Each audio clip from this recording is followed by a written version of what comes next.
Welcome everyone to the Uphill Athlete Zoomcast this week. My name is Steve House. I'm the co-founder of Uphill Athlete, and today we have the great pleasure of speaking to Uphill Athlete coach Carolyn Parker. And before we get started, I just want to remind people that we are working on a cast for the aging athletes. I turned 50 next month, and I know Carolyn just turned 50, so we're in that boat too. but if you have any questions, email those. Any questions specific to aging athletes, email those to scott@uphillathlete.com. We'll put them in the hopper, and we'll be coming out with at least one, and it may actually end up being kind of a whole series of things about that. So without further ado, I want to get started, and as a starting point, I think we should just start with our history, Carolyn. I mean, we met in Bellingham, Washington, back, I think it was 1995, we decided, and we were both working as mountain guides for the American Alpine Institute. Things were a little different back then. Oh, wow. Yeah, things were a lot different back then.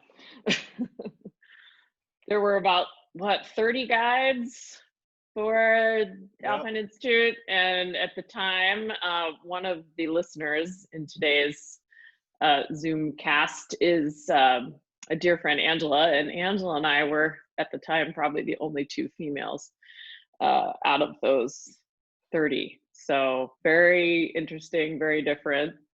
And the profession has really grown and developed immensely in those, how many years? 25 years? It's really cool. Us, but yeah. I know. Well, I do that all the time now. Besides the wrinkles, the memory lapse of 25 years. What was it like in climbing? Let's just stick with, we'll get into other sports here in a minute, but yeah. What was it like in climbing in the 90s for you as a woman? Well, I was typically climbing with men. There just weren't a lot of women in the sport in any of the facets. I think you saw a few more women in sport climbing and bouldering, although it was still male dominated. But my history and background was very much traditional climbing, ice climbing, alpinism. That's what I was attracted to. And so other than the greats like Kitty Calhoun, Lynn Hill, Castron Destaville, I didn't have a lot of role models and mentors. So I would go hang out with the guys. Fortunately, I was a tomboy and didn't really have any problem with that. But I'd go hang with the guys, climb with the guys. And yeah, that was just something we did. What was the hook? What got you started in climbing? Well, it was kind of funny. I used to say, well, it just happened to be, I guess it was a foregone conclusion, but it's not exactly the case. I was looking for something, not realizing I was in college. I got into road bike racing. Then I tried mountain bike racing. I backcountry teleskied, started out when I was 19. Adventured with a lot of friends and just loved the wild places. And then a good friend of mine was an instructor at the University of New Mexico in a climbing program. And so I took a climbing class as a college course, which was fantastic. And it was just this moment where I knew I finally found the thing that could intrigue my brain, that could push and I mean this in a good way, like the fear and the risk button. There's calculated risk in climbing. You have to really face yourself. It asks a lot of you as far as being very deeply, honest about fear and risk and your capability. And when I found it, it clicked, and I literally put all other sports aside, dropped them like a hot rock, and just went all in on climbing. And how did that affect your journey with training? Were you already training? You were racing with it on the road bike, I think you said? Road and mountain. First road bike, and then and then mountain bike. And then the off seasons would be teleskiing, but that was just for fun, the backcountry. At that point, so all things happening sort of at once, I was racing and training for cycling and had good coaches who trained a lot with what Uphill Athlete does, a lot of zone 1, 2. They had on seasons, off seasons. We would do strength training, but cycling specific. And then when I started climbing, and especially climbing with men, although I was strong aerobically and had good legs and lungs, I didn't have a lot of that innate strength that I do now, that could be applied to climbing. So when I saw that gap or that weakness, I was like, wow, I really want to get stronger. And I don't want to say that strength makes you a good climber. Technique goes a long way, but some of the baseline differences between, an untrained female in strength capacity and an untrained male, just because of testosterone and various other things, there's just this difference. And I'd never really been more than a legs and lungs athlete, which is what I call skinning, skiing, biking. And so I started diving into that. Now I was already interested in training in the sense of I had trained for strength training for cycling. I had actually already done a training certification process, which I found was fairly basic and simple back in the 90s with, I think it was an ACE certification. I believe they're still around, just to learn a little bit more about it. And then very shortly after that, I met Mark Twight in the world of alpinism, and he and I connected pretty deeply on that mental plane of the science of training. And I don't think the two of us ever had a discussion about climbing. I think mostly we talked about the mechanisms and the systems and loads and what's reasonable for training and nutrition behind training and all of that. And that's part of the deep launching point, was friendships and training, and then performance for climbing. And it's been awesome journey from the last few years. Well, I'm hearing, and correct me if I'm wrong, that your sort of exposure to your coaches and the training methodologies they used under cycling maybe kind of made this light bulb turn on that there was a way to do this, and maybe that the details of the methods were going to be different as it applied to climbing, but you had this conventional sport background and you said, okay, I know how to transition. I know that there's toolbox out there for getting better at a sport. I can apply that to climbing as well. And I think that if that's true, I think that not that many people made those connections at that time. Yeah, I'd say that's probably, that'd be an accurate assessment. I'm the daughter of a scientist, and I grew up with science and logic and critical thinking, and this influence of, to gather information and process that information, have informed opinions. And maybe that was part of the setup for me. And I got into road racing and cycling and mountain biking and was immediately fairly good.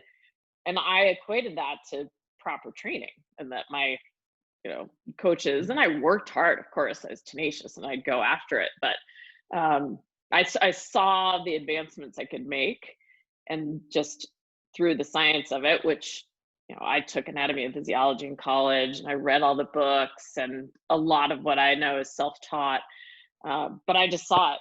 And so I dove right in. When it came to climbing, I tend to be a very singularly focused person once I commit to something. And I saw the gains pretty quickly in climbing too with that. And so it kept motivating me to dig deeper. And I've used myself as the test guinea pig. I'd never ask an athlete to do something that I haven't already done. So that's when we covered a pretty big time span here. We kind of started with sort of 95, and you mentioned you met Mark in 2004. And I think, I started training with Scott around 2000, late 2000. Um, Mhm. and during this time, I think that you and I are probably one of the things that we kind of have in common. And one of the things, Mark has influenced a lot of us in a number of ways. And I know that Mark and Scott had many email and phone conversations about training as well, particularly endurance training. And we're probably two of the not such a big club of people that trained the original Jim Jones when it was in an abandoned bakery. Yeah. What was that like? Tell me a bit about what that was like going in there with Mark.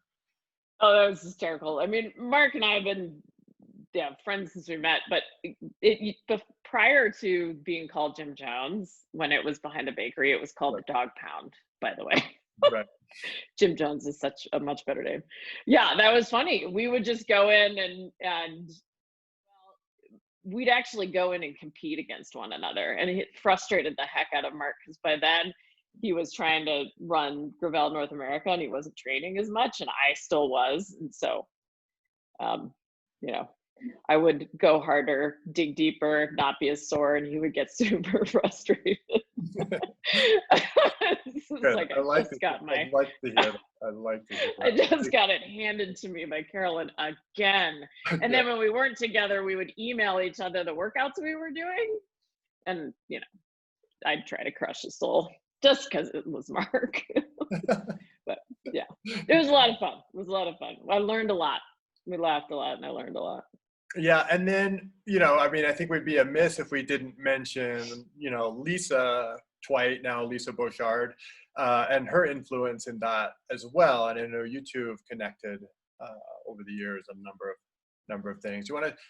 How did that kind of evolve? How did Lisa play into the evolution of your thinking around not just training, but also perhaps women in training and so forth?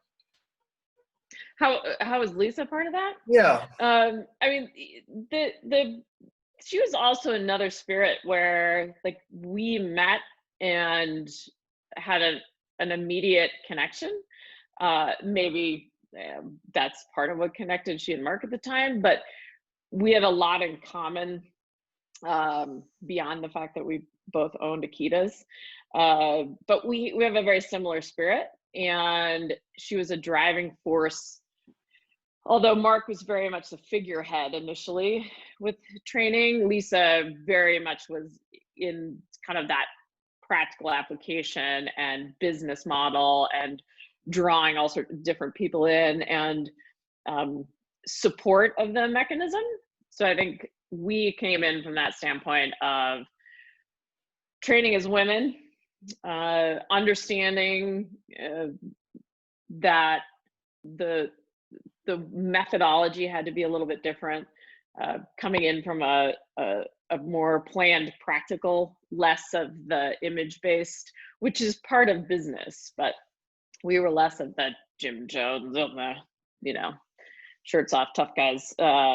We were kind of that behind the scenes in many ways, and a support mechanism, which I think women fall into that role. And Lisa's always been, although we don't have a lot of time to interact and talk frequently, but she's always been a dear, trusted friend, and she's doing a great job with Jim Jones now. And you talked about, or I guess we didn't talk about it, but you were one of their first kind of class of Jim Jones certified instructors. Tell me a little bit about that. Well, I think what that was like was since I was a friend and I was one of the initial disciples, there were a handful of us that went through their certification process, both from the standpoint of completing the process, which is educational, and also, gym-based performance. There were certain lifts and loads and everything you had to do to a certain standard to be certified. But at the same time, it was kind of like the dry run. Like, here are a bunch of people that they have a relationship with, that they trusted, who were typically professional athletes to some level, or in a profession where their training and athleticism would save their life, like a firefighter.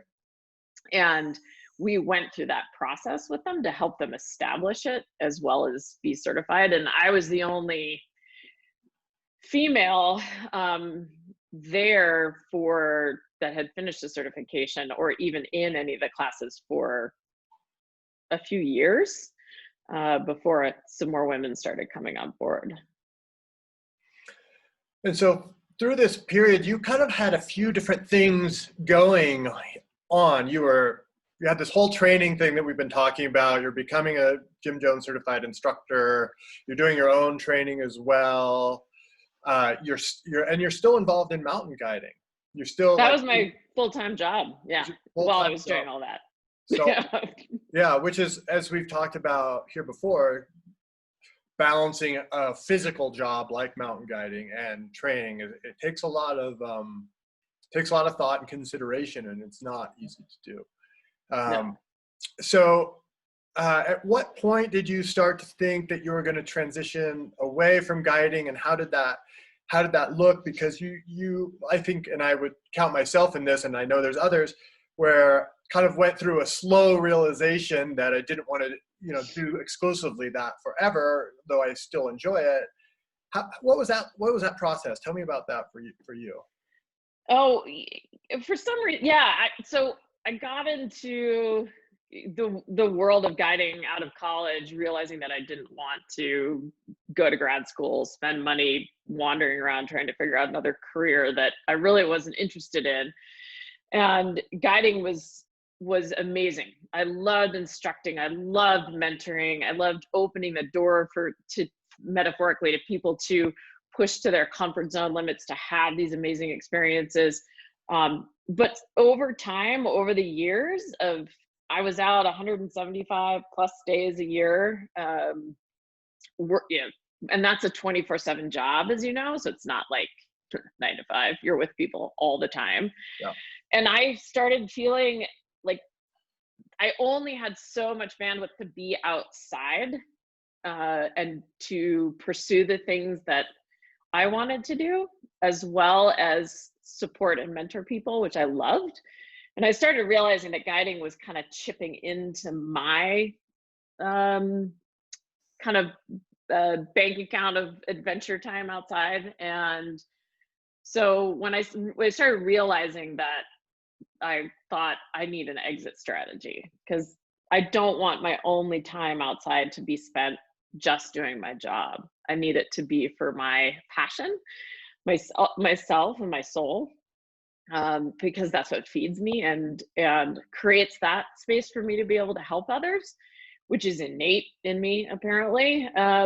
So it wasn't like there wasn't like a day, but as things evolved, I decided in my mid 30s, I think I was 33, 34, when I came out of the mountains full time. And with my background of having, at that point, it would have been probably 2003, 2004.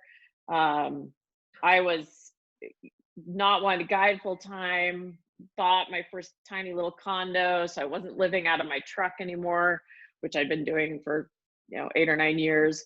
So I had a home and realized that I need to make a living other than just guiding. And I had been training and I had been trying and I had all this knowledge.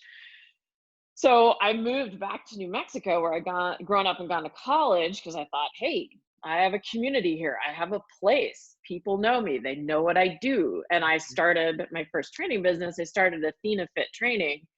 And it simultaneously also started a small guide service called Sun Toucher Mountain Guides, so I could continue to guide part-time and do the trips I wanted, but then started my training business. And the training business just went off the hook. It flourished. No one was doing what I was doing in that part of New Mexico, and especially not a woman. And so I immediately had more training work than I could do. I built a facility onto my home where I had a gym and a climbing wall to train people. And then Sun Toucher Mountain Guides. Yeah. I want to go into Athena Fit pretty deeply here in a minute, but I want to back up a second, because you said a couple of things I want to follow up on. One of the things I'm really interested in what was it like for you? I mean, starting, 1995, you're 25, 26 and going and, until your early 30s, you're guiding full time and presumably you're guiding mostly men. Am Yes. I correct? Is that because, I Yeah. mean, I just know the demographic from my own experience, and especially then, less so now again, but it was predominantly male clientele. How did that go? Like, did you have mostly good experiences? Did you have some bad experiences? I mean, you're walking into this work arena where you're the expert in what is traditionally a, let's say, macho male dominated area, and you've got this group of 10 guys, or 4, whatever it is. Tell me a little bit about that. What are your recollections? What was it like for you? um, So, that, thank you for asking that. There were varying experiences. So one of the things that was nice when I was working for the American Alpine Institute is I came in with a fairly high skill level. So good and bad, I did a lot of solo guiding in the sense of I was not partnered with, say, another guide. So if I was solo guiding, then 99% of the time it was all men. And it actually, most of the time, was a really great experience. I had a significant amount of confidence working with men because my whole climbing career, training, learning, all that stuff was with men because I didn't have a lot of women role models. So I was comfortable in that leadership role. And the men in that situation, I'm going up Shuxon or Baker, and I'm taking them down to Bolivia or Ecuador or whatever, actually really appreciated having a female guide because it sort of neutralized the chest thumping machismo piece of that competition between men, which can be somewhat innate. It just diffused it because here's this woman who's obviously fitter, faster, stronger, has more experience than us, who is pleasantly educating us and guiding us. So I got a lot of positive feedback from that. Flip side, if I was co-guiding, 99.9% of the time, it was with a male. And that's where the frustration started, because even if I was the senior guide, even if I had more experience, even if I'd been on the mountain before, on that trip before, and we were guiding men, by default, they would assume that the male guide had more experience, that the male guide had more knowledge, and I would definitely be treated differently. Now, it wasn't universal and it wasn't among all men, but it was, I would say it was fairly prevalent. And Deal with that. for, yeah, Did you say something? How would you? I had some, I think where I landed with it, and this was through some discussions with the male guides,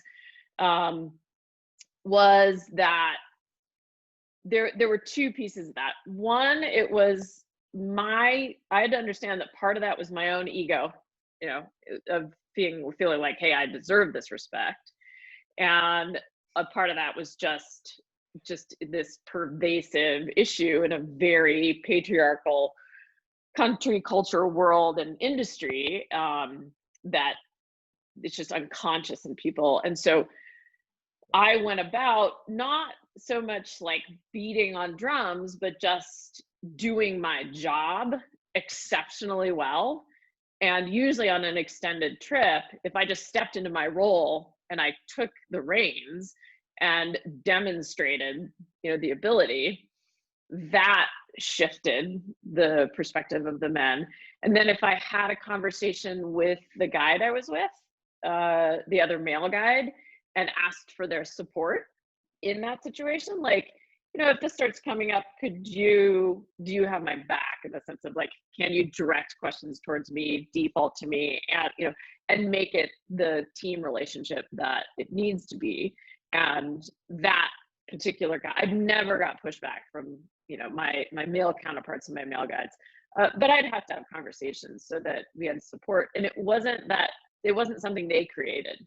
it was a reaction from the client, but they were supportive of me as their, as their friend and their coworker. So, That's yeah, yeah, that's sort of how I handled it. the other thing I was interested in diving into that's parallel to this time in this time period that you mentioned is your personal climbing that you were doing. Um, I think it's worth pointing out that you transitioned from guiding with American Alpine Institute into working with what at that time was called Chicks with Picks, which is now called Chicks Climbing, which you're still involved with. Besides the professional guiding, tell me a little bit about your personal climbing. And I mean, you went to Makalu, I believe, was it 2001? So you're not only doing, I think it was I can say that it was unusual, and still is, frankly, for a woman to be climbing at a high level across so many disciplines. You were doing first ascents, in the Sandias, 512, remote 512 first ascents and rock climbing, and then you're going to the Himalaya. That's still not something a lot of women anywhere are doing. So I'm very curious to hear a little bit more about that, especially since, it's close to my own personal passion with climbing. Meaning, so like, how did I pull it all off? Yeah, I think that's the kind of the question that a lot of people, and what made you, don't take this the wrong way, but what made you think you could? Because it seems like a lot of women don't think they can, if I may go out on a limb here. Oh yeah, I think that's fair, and maybe that's partially due to culture and upbringing. So yeah, maybe I popped out a little bit like this. Maybe it was part of my childhood. I did not grow up in a family with elite athletes and adventurous people. My parents were very conservative of action, healthy, but not particularly athletic. They didn't influence me that way. The way they did influence me was they were liberal of action, and they educated me. I was, I'm in my early 50s. I was right on that cusp of women's liberation. And so they told me there's nothing I can't do if I just put my mind to it. So somewhere in there, I had that in my head. And then I grew up as a tomboy, and my dad taught me how to work on cars. He taught me how to build. I mean, I could do all the male jobs, typically male. And because I liked the stuff, I was interested. I was a motorhead. I mean, all kinds of different things. I could do construction, I did gardening, whatever it might be. So when I transitioned to climbing, I didn't grow up thinking that there was a female gender place or role because of my childhood. And I was left to be pretty independent. And believe me, I mean, I had significant failures along the way, but I picked myself back up and kept going. And then through just another personality trait of, I tend to be, as I mentioned, very singularly focused. When I take something on, like I am just taking that on. Like I'm not, when I got into climbing, bike racing went, skiing went, I mean, everything went. And I just dove into this sport that I loved. And I went about just wanting to experience all the different facets, the big wall climbing, the traditional climbing. And I ate, slept, drank, break. I mean, that's all I did.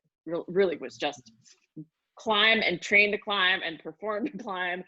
And it was my job. So between it being my passion and my job, and honestly, I've told people this before in interviews, I don't like to suck at things. So that was the other part, is like, it was like, I'm gonna be good at this, and I'm gonna find the ways to be strong and to have the flexibility and to work on the headspace to lead in these realms. And that, it's scary stuff.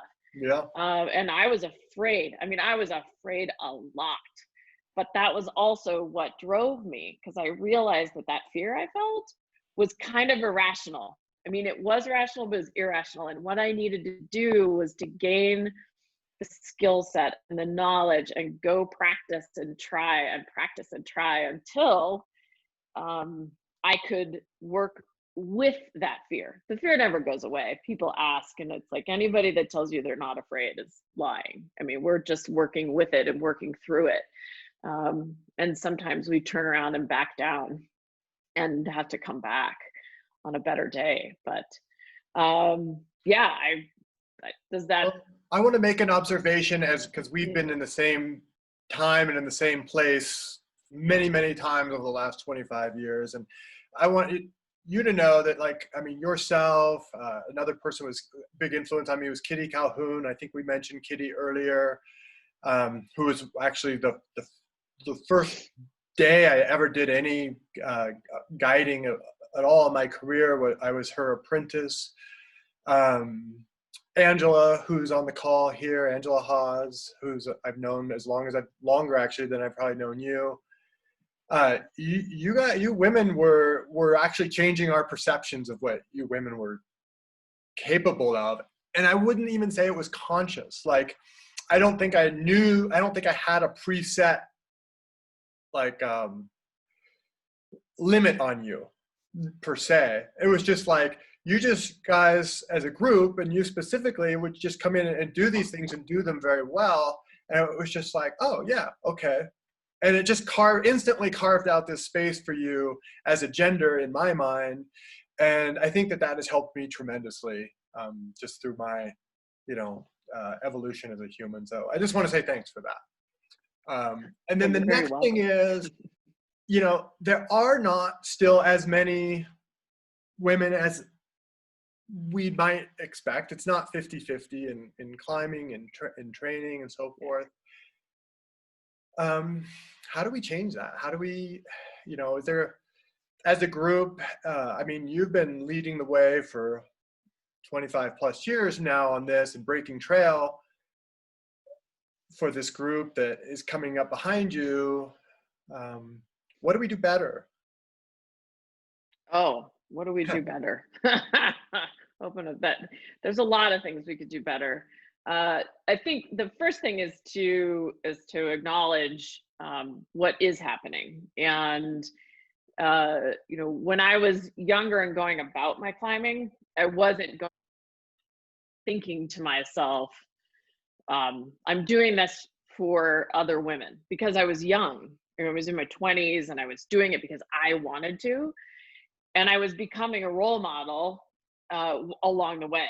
Mm-hmm. And I had frustrations. I mean, I remember, and I'm going to go back a little bit and circle back, but I remember how I was young, maybe 5th or 6th grade, the first time I was just obviously gender stereotyped in a PE class in elementary school. And I came home and was ranting to my parents about what a male chauvinist pig my gym instructor was. And I was like 11. So I came back and I was climbing and I was doing these things. And I was like, anything guys can do, I can do. And then I had a certification and was a trainer and a coach, and started really deeply realizing women are inspired by women. Most, some maybe men and women, but women typically, if a woman can do something, they have a greater belief that they can do it. And that's when I started Climb Like a Girl when I was back in New Mexico, which wasn't meant to leave men out, but what it was to build a resource and a community where women could connect with women. They could feel comfortable to learn about climbing, to build that capability to be independent. Mm-hmm. So, and I think we need to continue that modeling, is that more women's resources, more programs for women, more mentors, in these male dominated fields, giving them a voice, giving them an opportunity. And I know like the AMGA has more women's programs, and they have more grants and funds for women now, which is the American Mountain Guide Association, for anyone who's not familiar with that acronym. I ran Climb Like a Girl for many years. We have, Chicks in the Backcountry. There's all kinds of women's programs that did not exist when women like Kitty and myself and Angela were starting. So this is amazing if we can keep this going. Yeah. But I think we also need to practice very deeply changing the pervasive vision and language that is, it's at least in our country, walking up to a co-ed group and being like, hey guys, seems really normal and simple, but it is, male verbiage. So it's just having this conscious awareness of language we use, and, looking, as I had said, looking towards men as having more skill than women innately. And so it's that, being more woke, but it's just being aware of all the little pieces. So we provide more opportunity for women. We set a stage that is an educational platform that's not built just on the male model. We provide groups, we change language, and it's not that the scales need to be, out of balance. I think we just need to bring them into balance. So the same level of opportunity exists for both genders, and I should say all genders, because we have more than two. But that's what we need. That's what we need to do, I think, differently. One of the things that we talked about in our conversation the other day leading up to this is we talked about women, and we can expand it to other genders as well, like feeling like they need permission to be there, whether it's in the gym or whether it's at the crag or whether it's at the base camp. How do we dissolve that? Like, how do we help with that? Like, I think having conversations, and maybe, I don't want to say it has to just come from a woman, but it really helps. I think that the issue that you're kind of addressing here is women needing permission, and also that ties into the I'm sorry issue, is to re-educate women that there's nothing to be sorry for if you currently at that moment lack the skill or knowledge. I mean, everything needs to be practiced and learned, but unfortunately somewhere along the way women were programmed to be sorry if they have, and that's cultural, if they lack the knowledge or they made a mistake, and men don't do that. So somewhere we need to change that language. So if there's a group and a woman, it's like giving that woman an open door invitation, you belong here. That can come from a man or a woman. So having a greater awareness as a male or female leader, where you have new people arriving, both men and women, to use that language again, to open the door, to recognize that there might be a need for a little bit more encouragement for certain people.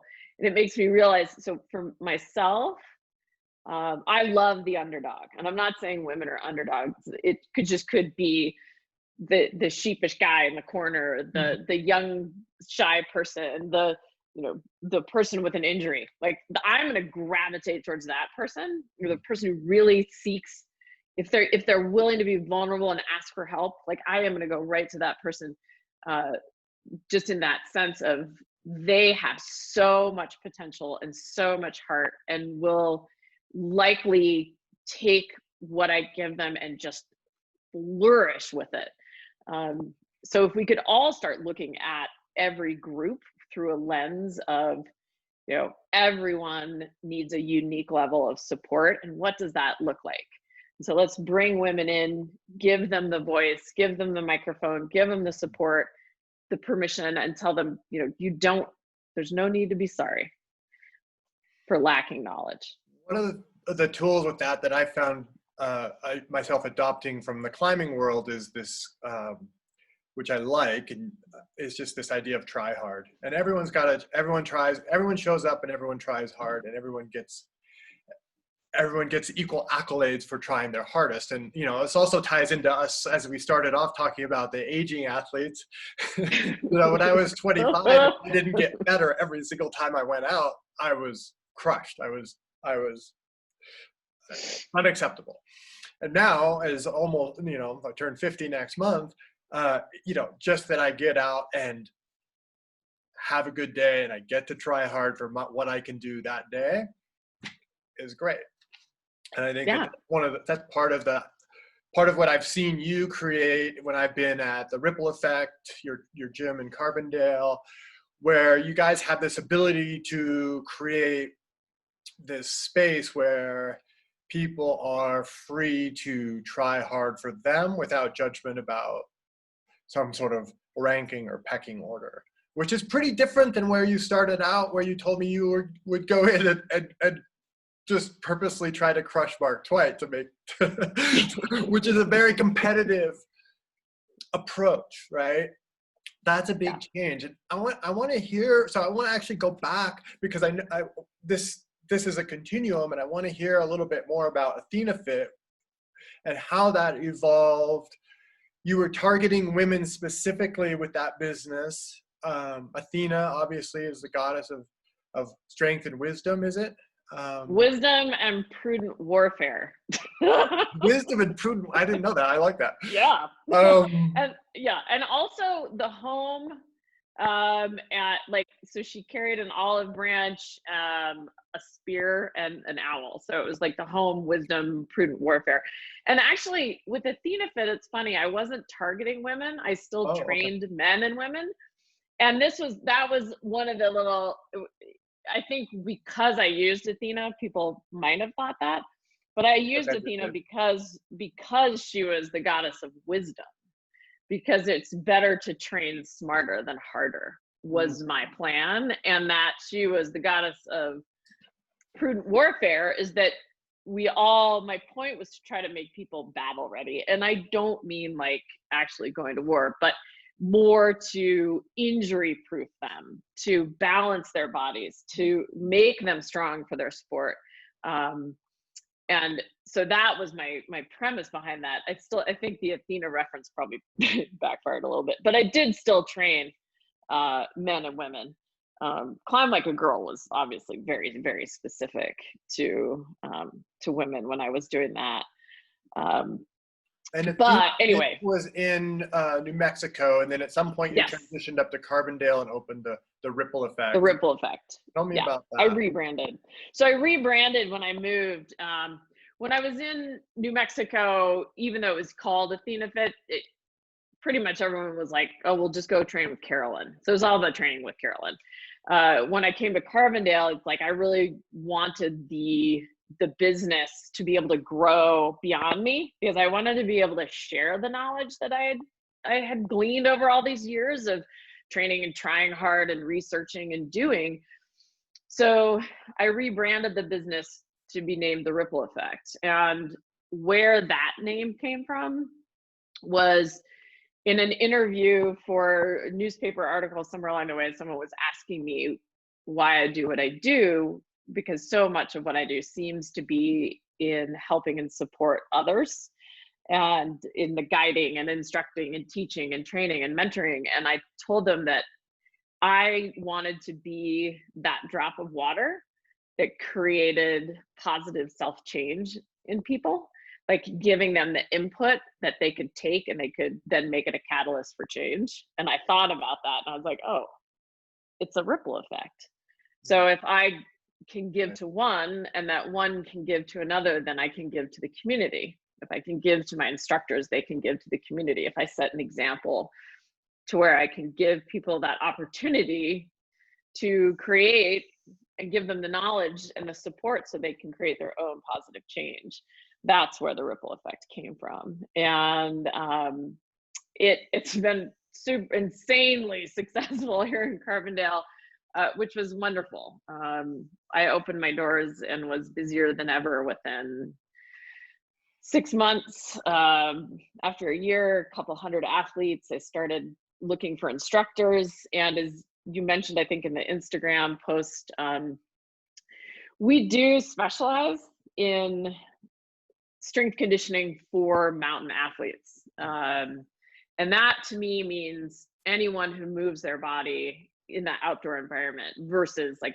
I don't coach for football, basketball, hockey, these other sports. This is for climbers, cyclists, boaters, runners, skimo, those kind of things. That's my specialty. Mm-hmm. And there's a lot of those in Carbondale.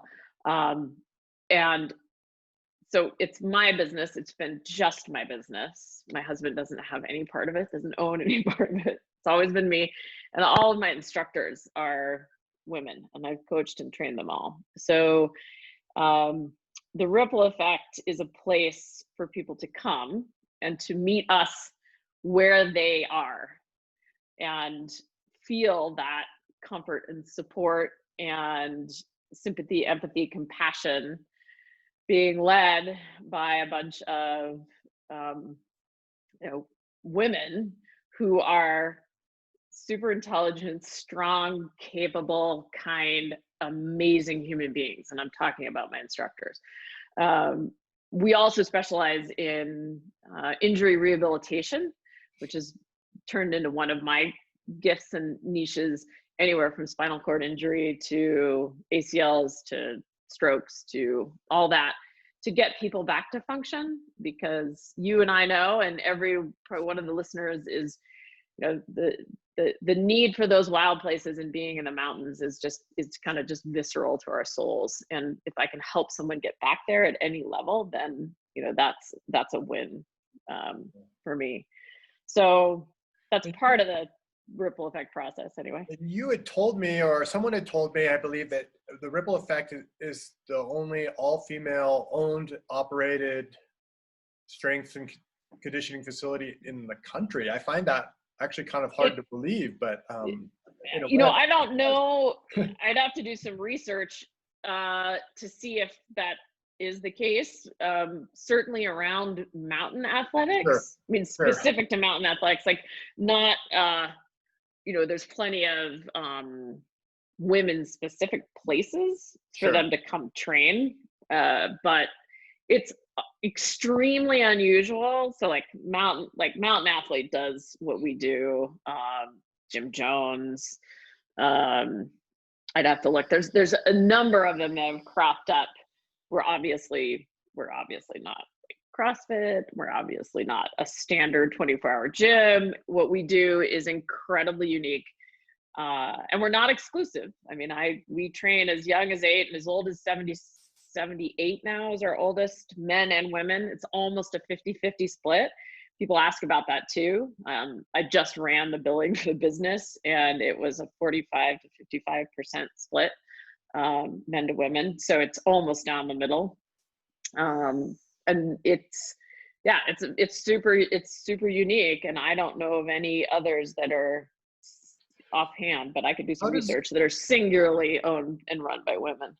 And how does that, I mean, we've hit on it with you especially, but how did you develop your instructors, and how do they kind of come to you, and how do you manage them? How do you train them? What do you teach them? Like, what do you tell them and how do you tell them, like, there's multiple ways to lead, right? And teach a group of people that are representing you and teaching for you. And what is your approach with them? I'm really curious about that.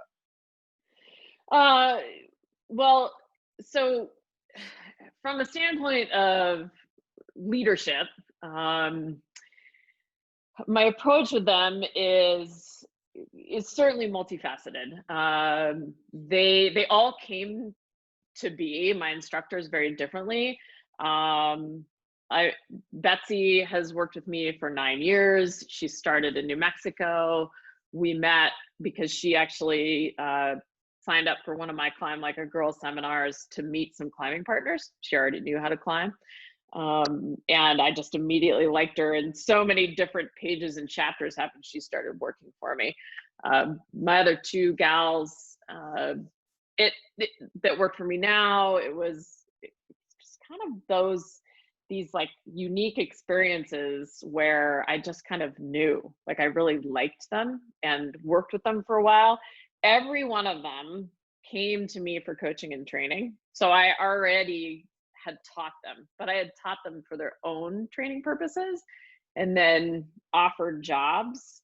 once I offer them a job, then the leadership and mentoring comes in. And the first thing is I'm never going to ask them to do anything I haven't done as far as any facet of my business. Second thing I told them is it's like, if there's ever an error or a mistake, they need to know in confidence that I will shoulder that responsibility before I put blame on them, because I'm their mentor, I am their coach, I am their boss. If they don't have a skill set, then I failed to educate them first and foremost, and I failed to communicate properly. So they're put at ease, straight away. And we set up, I spend my own personal time every week, still an hour to 2 hours a week, if not more, and I pay them to do education.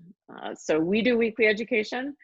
I bring in a local physical therapist quarterly to do more advanced education on any topic from postpartum training to protection of the discs and lumbar spine to joint articulation and proper mobility. I help send them all to other seminars, whether it's kettlebell seminars by Strong First or barbell seminars. So they're well educated and super supported, and I just do my best to lead from the front and support them in their climbing and outdoor endeavors, and not ask any more of them than anything I would do.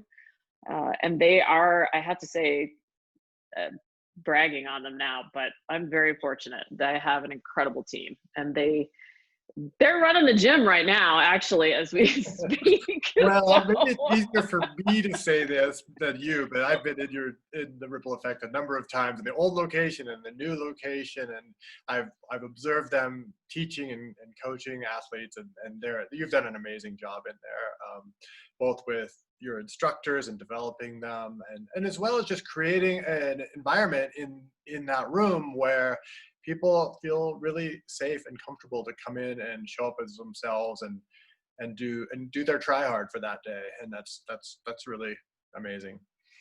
So good job on that. I think that there's two ways of too broadly speaking, there's maybe like go back to the Machiavelli, the prince, but you can rule by fear or rule by friendship and by trust, and you certainly have chosen which is the more difficult path, I believe, is you take responsibility. You've given your instructors a lot of trust, and that is palpable when I've been in there, that they feel that support. So good job on that. thank really you. Amazing.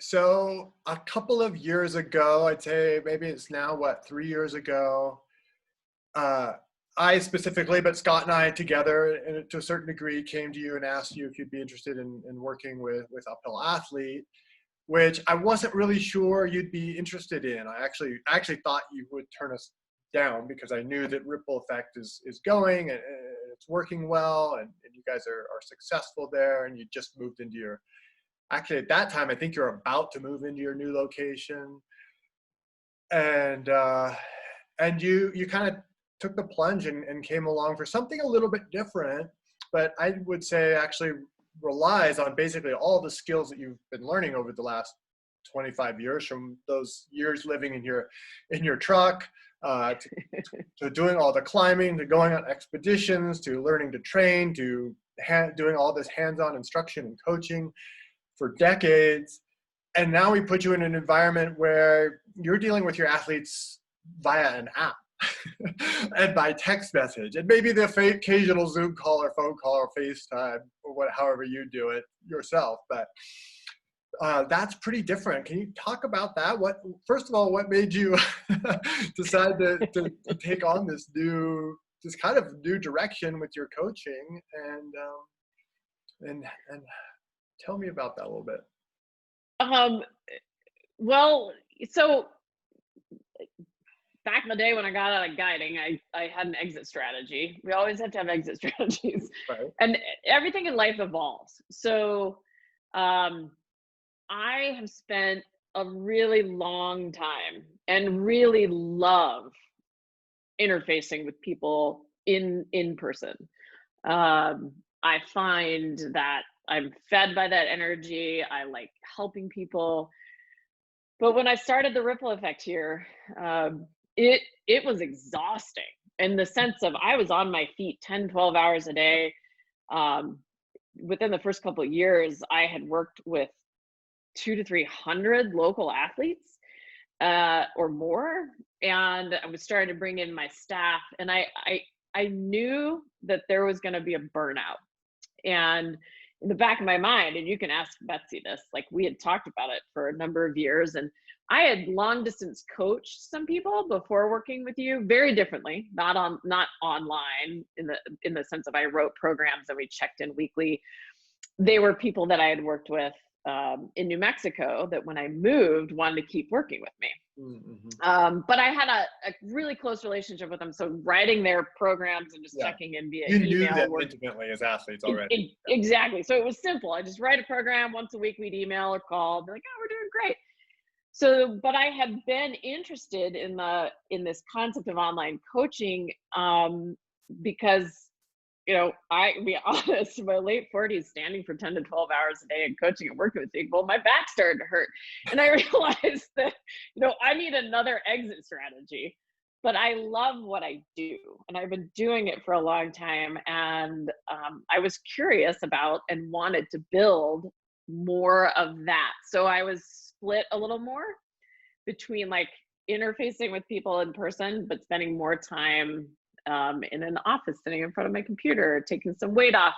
So you show up and you're like, hey, Carolyn, we need this. And because of our history, and we talked about it a little bit at the beginning, of everyone heard, but the truth is that we met and you were back in the day, and there's everything we shared was very unique in climbing, and we always ran into each other and we had similar friends and crossovers and all this. But I always had a deep trust and appreciation in you and the quality work you did. I always thought that the most of you. And so when you came to me as a friend, and then also in a business model, I was like, well, if I'm going to align myself with anybody, it's certainly going to be a friend. And that sounds like right up my alley based on my background and history of climbing and training and doing all the stuff that you did. And I hadn't met Scott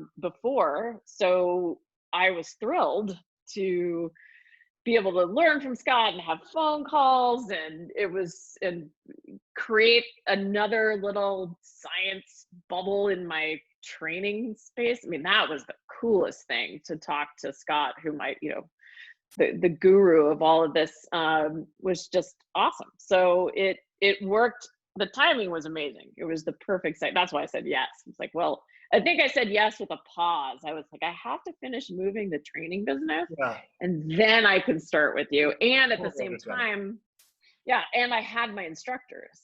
So I knew I could step back a little bit because I had people to step in, and I was ready to not be on my feet so much. And you're an old friend, and it was so it was a pretty simple yes. And it's been a fantastic few years, which is a little crazy not it's been that long already. But what do you think what are two or three, or one or two or three things that you bring from your, let's say, in-person coaching experience and profession that transfers into your distance coaching, your remote coaching that you do with the uphill athletes? Is there something philosophically? Is it something about creating safe spaces? Is it something in your programming brain? Like what are some things that transfer really well there that you think? From, I think one of the things is there's a lot based on my history of working with people too, with, form and injury and nutrition and all the other things, is I have a really big tool basket that I can help people with. And that's one of those things like I've done, especially since certain shutdowns and lockdowns, but I've done Zoom virtuals where I actually watch people do the things and can correct form. When people tell me, oh, I did XYZ, my back kind of hurts. I'm like, whoa, wait, okay, what are we doing? Like, let's add in this mobility. Let's make sure you're icing. Let's like X, Y, and Z, or someone's like, hey, what do you do nutritionally?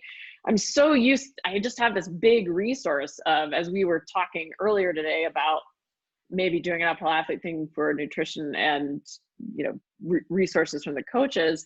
I have recipe data, I have mobility images, I have this and that I've just built. And I feel like because of the years and years and years and hundreds and hundreds of people I've coached and trained, I've seen it all. I mean, I really do feel kind of like I've seen it all. And so I've almost always got a little extra like fix or tweak or a suggestion or, hey, maybe to really help that person.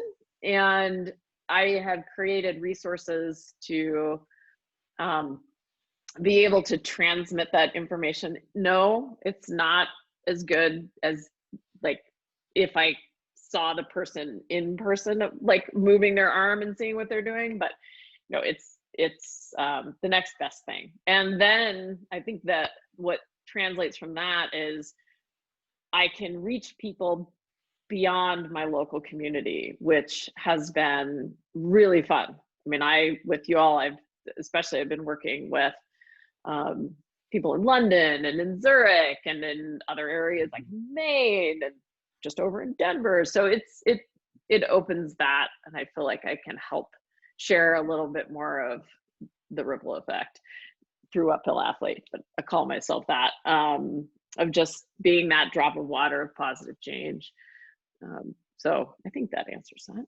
Yeah, no, I'd say that's true. And that even extends within people don't realize this, but behind the scenes within the Uphill Athlete coaching group, we're sharing. And I personally have reached out to Carolyn with certain questions. Like I had a postpartum athlete that I reached out to you about, and we're all like behind the scenes asking each other questions, and you often have great answers for myself and other coaches as well. So that's been really good.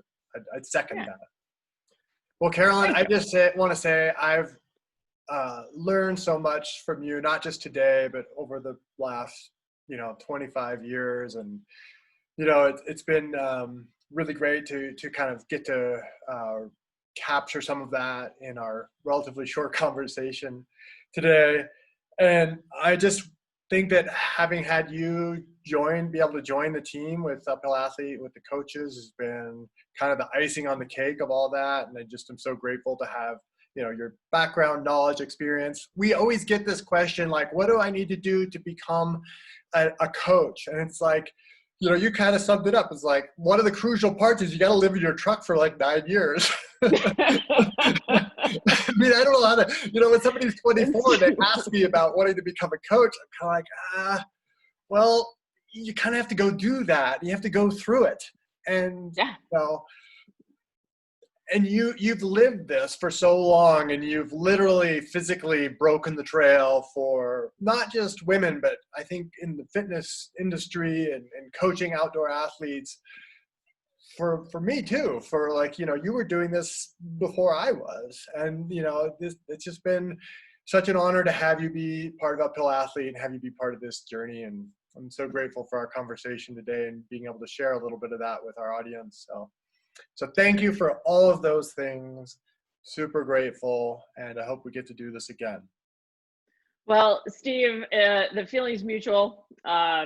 It's an honor to be a part of the Uphill Athlete team, and I really think it's more of a family as well. And it's just been great working with such exceptional people that you and Scott have brought together, and it really, really is a remarkable team of human beings. And I'm honored to be part of that family and deeply appreciative, and was super fun today. So yeah, thank you it's been a little while since I've seen you. So Yeah, great to of course. catch up, and thank you for the time, and all my best to all the viewers, participants, and people who are listening later.